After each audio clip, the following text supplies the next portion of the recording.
दिव्यवाणी तेरी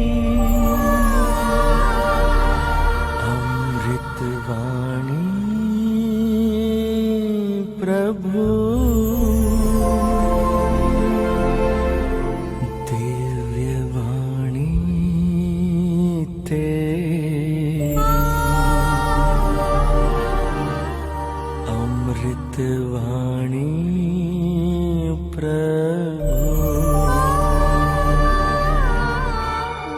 संत यूहन्ना का पवित्र सुसमाचार अध्याय 14 वाक्य संज्ञा 1 से 6 तक।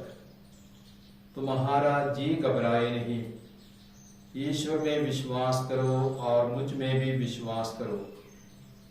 मेरे पिता के यहाँ बहुत से निवास स्थान है, यदि ऐसा नहीं होता तो मैं तुम्हें बता देता, क्योंकि मैं तुम्हारे लिए स्थान का प्रबंध करने जा रहा हूँ।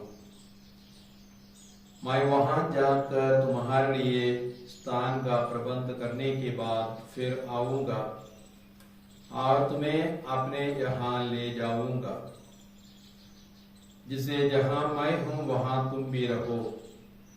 मैं जहां जा रहा हूँ तुम वहां का मार्ग जानते हो।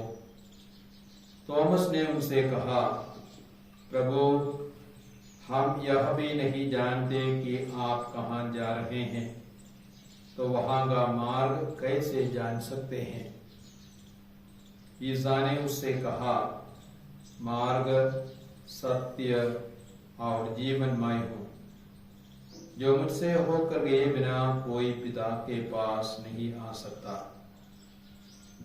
तो सुसमाचार में प्रभु यीशु कहते हैं, तुम्हारा जी घबराए नहीं, ईश्वर में विश्वास करो, मुझ में भी विश्वास करो। और प्रभु के इस कथन का संदर्भ भी हमें समझना है।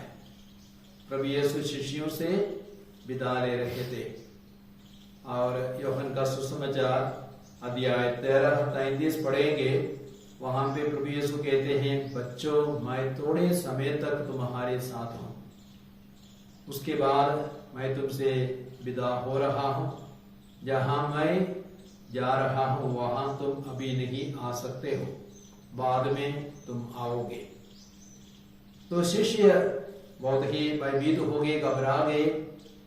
तो वे सोचने लगे, अब हमारा क्या होगा यदि हमारा प्रभु हमसे बिछुड़ जाएंगे।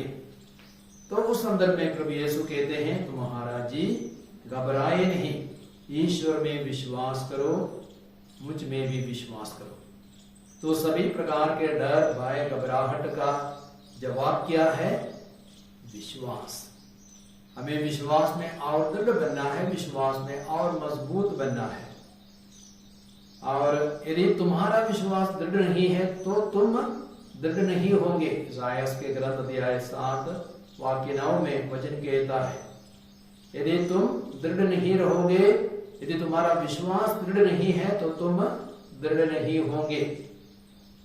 और उसी प्रकार आप देखेंगे स्तोत्र ग्रंथ 125 वाक्य संज्ञा 1 में, जो प्रभु पर भरोसा रखता है, जो प्रभु पर विश्वास रखता है, वह सिय्योन पर्वत के सदृश है, जो अटल है, हमेशा बना रहता है। तो यदि हम प्रभु पर भरोसा रखेंगे, हम भी सिय्योन पर्वत की तरह अटल बने रहेंगे, दृढ़ बने रहेंगे और हम सदा बने रहेंगे। स्वर्ग राज्य में, यीशु की संगति में, ईश्वर की संगति में हम हमेशा बने रहेंगे। तो हर प्रकार के डर भय का उत्तर है, हमें विश्वास में और दृढ़ बनना है, विश्वास में और मजबूत बनना है। यूहन्ना 11:40 में यीशु कहते हैं, यदि तुम विश्वास करोगे तो ईश्वर की महिमा देखोगे। और एक दूसरी बात आज के सुसमाचार में प्रभु यीशु कहते हैं यूहन्ना 14:6 में, मार्ग, सत्य, जीवन मैं हूं, मुझसे होकर गए बिना कोई पिता के पास नहीं आ सकता। और एक दूसरा कथन है यूहन्ना का सुसमाचार अध्याय 10 वाक्य संज्ञा 7 और 8 में, वहां पे यीशु क्या कहते हैं? भेड़शाला का द्वार मैं ही हूं, मैं ही द्वार हूं। 2 बार प्रभु कहते हैं। तो ये भेड़शाला क्या है? भेड़शाला कलीसिया है और साथ ही साथ वह स्वर्ग राज्य है। उस कलीसिया में प्रवेश करने के लिए हमें यीशु में विश्वास करना आवश्यक है। यदि कोई यीशु में विश्वास नहीं करेंगे वो कलीसिया में प्रवेश नहीं कर सकता। तो कलीसिया जैसे भेड़शाला का द्वार यीशु ही है और स्वर्ग राज्य का द्वार भी यीशु है। तो इसलिए प्रभु यीशु कहते हैं मार्ग सत्य जीवन मैं हूं, मुझसे होकर के बिना कोई पिता के पास नहीं आ सकता। कोई कहते हैं मंजिल तो एक है लेकिन मार्ग अनेक है। मंजिल एक है, मार्ग अनेक है, लेकिन हम इससे सहमत नहीं हो सकते हैं। हमारे लिए मंजिल भी एक है, मार्ग भी एक है। हमारा मंजिल क्या है? हमारा मंजिल क्या है? स्वर्ग राज्य। और स्वर्ग राज्य में कौन है? यीशु है, पिता है, पुत्र है, पवित्र आत्मा है। तो यीशु को पाना ही स्वर्ग राज्य है। तो हमारा जीवन का लक्ष्य यीशु को पाना है, यीशु की संगति में रहना है, वही स्वर्ग राज्य है। तो हमारा मंजिल यीशु है और मार्ग भी यीशु है। और हमारे लिए मार्ग अनेक नहीं है। मान लो इस पृथ्वी पर कोई मंजिल है तो उस मंजिल तक हम कई साधनों से पहुंच सकते हैं, कई मार्गों से पहुंच सकते हैं। हम 4 व्हीलर से पहुंच सकते हैं, हम रेलगाड़ी से पहुंच सकते हैं, शायद पानी जहाज से पहुंच सकते हैं, हम लोग हवाई जहाज से भी पहुंच सकते हैं। लेकिन मान लो हमारा मंजिल ऊपर है, क्या हम रेलगाड़ी से जा सकेंगे? क्या 4 व्हीलर से जा सकेंगे? पानी जहाज से जा सकेंगे? नहीं। तो यदि हमारा मंजिल ऊपर है तो जाने के लिए एक ही उपाय है, वो क्या है? हवाई जहाज। तो यीशु ही स्वर्ग जाने का हवाई जहाज है। तो उसी यीशु से ही हम स्वर्ग पहुंच सकते हैं। और माना जाता है स्वर्ग ऊपर है। प्रभु यीशु ऊपर से आए और वह ऊपर आरोहित हो गए, स्वर्ग में आरोहित हो गए। तो यीशु ही स्वर्ग पहुंचाने का हवाई जहाज है और सिर्फ यीशु ही एकमात्र मार्ग है हमें स्वर्ग तक पहुंचाने के लिए। और हमारे हिंदुस्तान में कहा जाता है जैसे 7 नदियां सागर की ओर बहती है वैसे ही 7 धर्म हमें ईश्वर की ओर ले जाते हैं।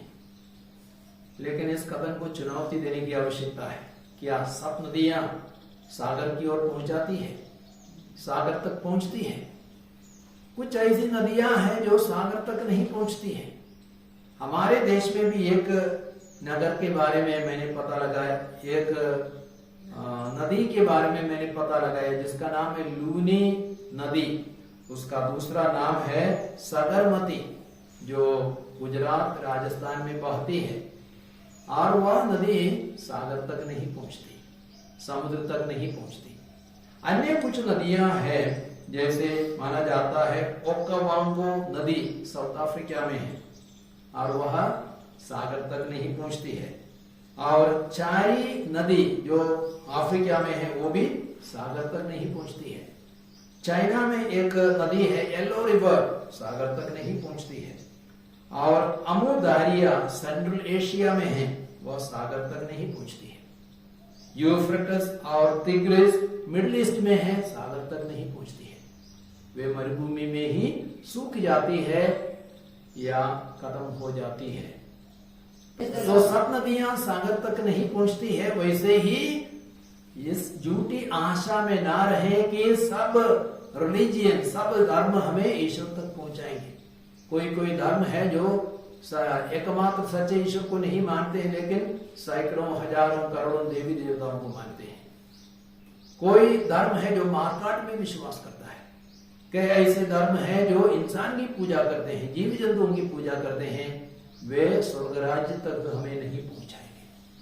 तो स्वर्ग तक पहुंचाने के लिए एक ही मार्ग है, यीशु है वह मार्ग। मार्ग मैं हूं, सत्य मैं हूं, जीवन मैं हूं।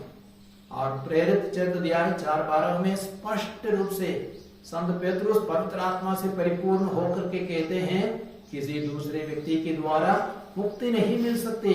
समस्त संसार में ईसा नाम के सिवा मनुष्यों को कोई दूसरा नाम नहीं दिया गया है जिसके द्वारा हमें मुक्ति मिल सकती है। तो मुक्ति के लिए सिर्फ एक नाम है, ईसा मसीह का नाम। सिर्फ यीशु ही पापियों के लिए संसार में आए सिर्फ यीशु ही पापियों के लिए अपने जीवन को कुर्बान किया, पापों के प्रायश्चित के लिए जीवन को कुर्बान किया। सिर्फ यीशु मृतकों में से जी उठे और यह प्रमाणित हुआ है कि यीशु ईश्वर का पुत्र है और वह स्वर्ग में आरोहित हो गए और सिर्फ यीशु ही संसार का न्याय करने के लिए पुनः आएगा। सभी राष्ट्र उसके सामने एकत्रित हो जाएंगे और वह सारे लोगों का न्याय करेगा।